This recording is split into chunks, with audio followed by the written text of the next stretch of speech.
Jeremy, I hope you can hear me. Good evening, Beijing time. Good afternoon, South African time. Tell us about FOCAC, I think it is, the Forum on China-Africa Cooperation, if you would.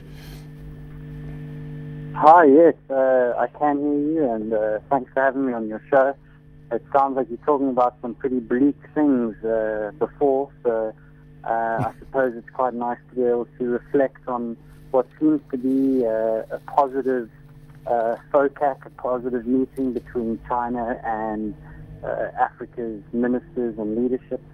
To be honest, going into the FOCAC meetings and the entrepreneurial summit, I was quite concerned that dealing with a new China that's growing more slowly, a China that's more uncertain, a China where the risk of a hard landing had increased, I was worried that perhaps the ability for FOCAC to serve as a rudder for China-Africa ties would be questioned, but it seems like, at least from an outside point of view, that China has managed to continue to deliver on its promises and extend those further.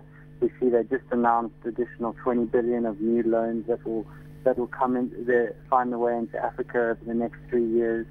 And more importantly, I thought that South Africa's Minister Rob Davies sent out the most perfect message in his address.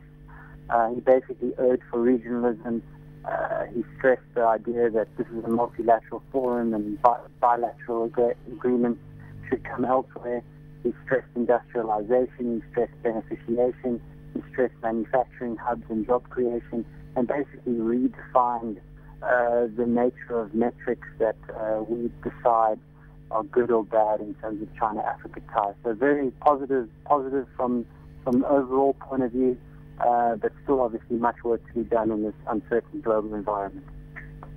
Very much so, and also I think a lot of work to be done, not just between China and South Africa, but also between South Africa and China. There are JSE-listed companies that are operating in China, of course. There's SAB Miller. It owns the biggest selling beer brand, which is called Snow in China. Discovery has gone to China, and also there's a few companies. I mean, Tencent, for example, owned by Naspers, incredibly successful. But is there enough between going from South Africa to China, and as much as there is from China to South Africa and the rest of Africa, do you think?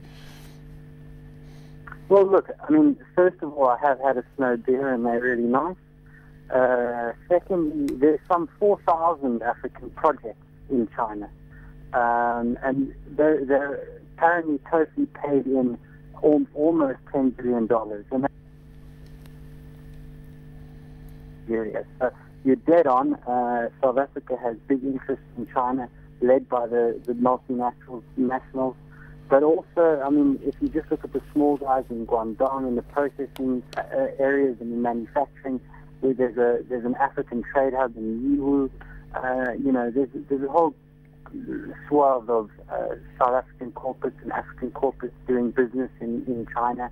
It's part of the reason why we're quite confident that renminbi internationalization, for instance, is going to do well in Africa, given that there's natural flows between China and Africa in both directions.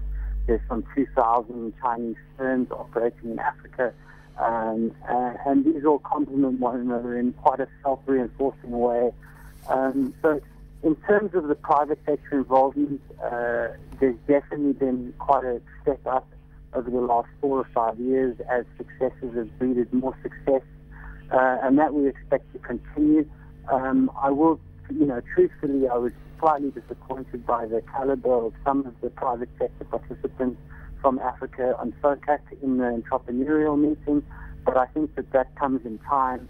It still seems to be that African governments and African firms are kind of mismatched in their agendas in China-Africa affairs, but we do see those bridges mending over time, and there's a clear recognition from both the public and private sector from the African side that there needs to be. Jeremy, we're going to have to leave it there, I'm afraid, but thanks so much for your time. Your time in Beijing, of course, a late evening. Thanks for taking the time to speak to us. Interesting stuff.